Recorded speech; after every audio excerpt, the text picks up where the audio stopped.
as Israelis have been fighting each other and going off on one another. These guys are from, in Hebrew it's called Achim Beneshek.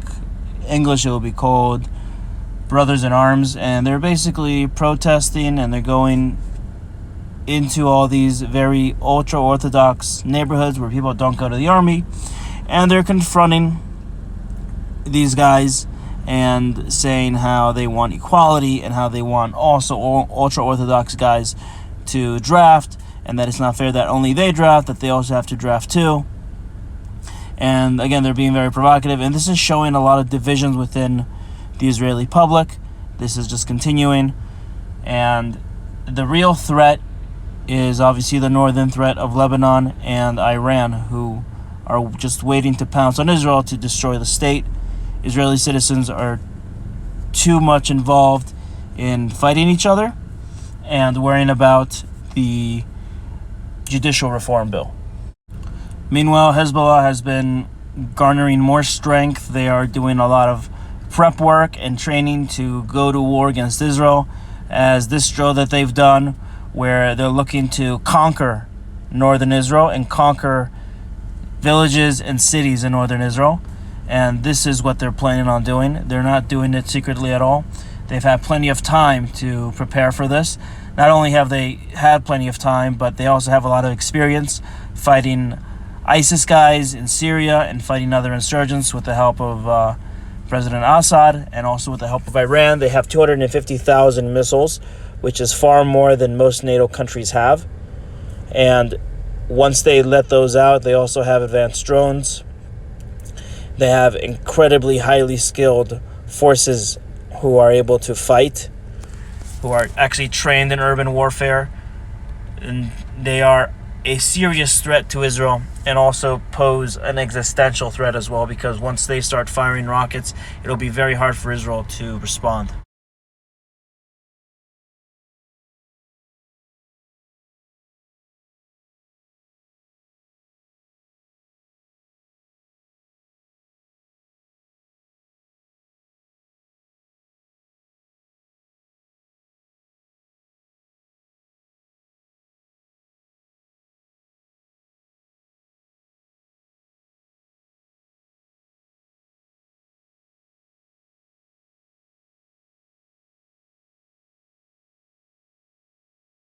The problem will be Israel will have to, first of all, send their reservists and their army up north, which will be very difficult because they'll get barraged with thousands of rockets every day, which will probably breach Iron Dome, because Iron Dome will be incapable of stopping a barrage of thousands every day. So you have plenty of people that are going to die just from the rockets themselves. Then you're going to have to deal with the fact that the Arabs within Israel, either within the Palestinian territories, are going to be also fighting within Israel, and that'll even cause even serious problems. So Israel will have an external threat from the north, and an even worse threat in the south and in the center. Now check out what the Israeli I-24 news says about what Iran is planning and Lebanon is planning on Israel's border. And they did a report where they actually went into the border between Israel and Lebanon and took a look at what's happening. We're speaking to a panel of experts about that in just a moment, but first this report from our Middle East correspondent Ariel Osseram. What you see here are 3 flagpoles, but only 2 flags. The Hezbollah flag on the left and the Palestinian flag on the right. This is in Lebanon, mind you. So where's the Lebanese flag? That's a great question. The chances of an escalation that could deteriorate into war are not low. Nasrallah is close to making a mistake that could plunge the region into a big war. He is close to making this mistake from Lebanon or Syria. Israeli defense officials have been sounding the alarm. Hezbollah and its leader Hassan Nasrallah are preparing for war. Israel could miscalculate and make a mistake, which could lead to blowing up the whole region. Your miscalculation could be the reason leading to the big war in the region, which will lead you to the abyss, if not to your demise. Our troops are excellent. If Hezbollah makes a mistake and starts a war against Israel, we will strike Hezbollah with a heavy blow and send Lebanon back to the Stone Age. Driving along Israel's near nearly 50-mile scenic border with Lebanon, one can visibly see how Hezbollah has been preparing for war.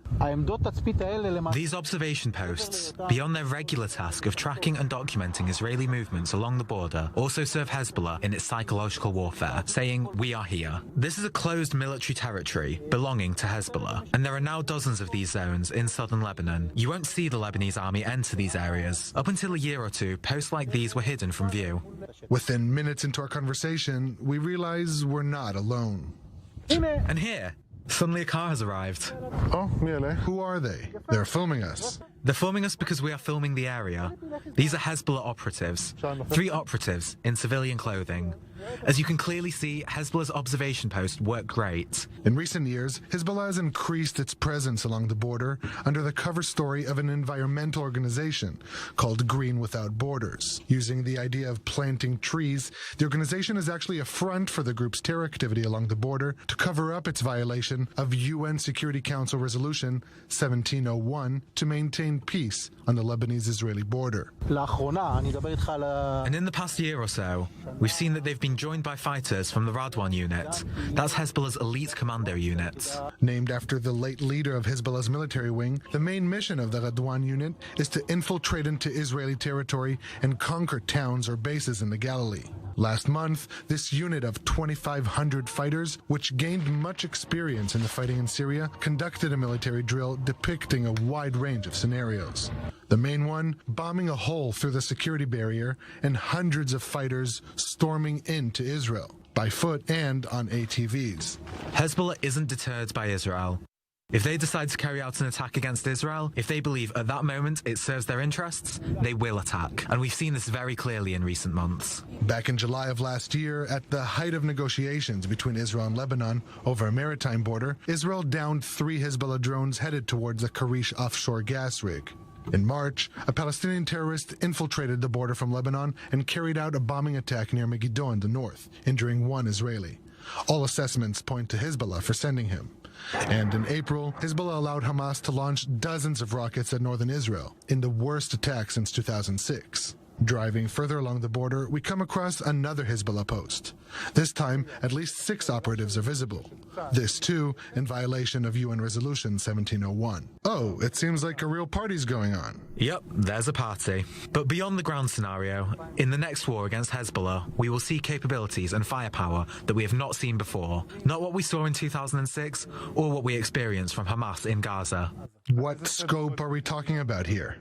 I'm talking about thousands of rockets a day on Israeli towns. And the ranges of these rockets and missiles cover pretty much the entire territory of Israel. In total, Hezbollah is believed to have in its arsenal over 250,000 projectiles aimed at Israeli towns and infrastructure. Add to that swarms of drones like those Iran is providing Russia in its war in Ukraine, this will pose a significant challenge to Israeli air defense systems that will manage to intercept the vast majority, but not all. So with all these threats that you illustrated, the rockets, drones, anti-ship missiles, their presence along the border, all these things that we do see moving forward and progressing over the past 2 years, as you described, where does this place us on the timeline of the next war? You see here a process of increasing audacity. They are becoming more daring along the border with their towers and their weapons. And you see it in their actions against Israel. So, what's next? It seems like they are striving to start some kind of escalation that will lead to a war. So what are they waiting for? That's a good question. But I think that they are not waiting. It's already in effect. They reached the understanding that the time has come to open a conflict against Israel. The only question is when. If you actually look at some of the clips from this Arabic news broadcast, they are giving the same clips that you saw in the Israeli broadcast. These guys are not dumb. They're very smart. They're very professional. They are gearing up for an attack. And not only that, but they're even looking at Israeli media, trying to see what the Israelis are saying. And with that, they are calculating the words and trying to figure out what the reactions could be based on what they're also saying and what they also think, and also on the way they look at Israeli society.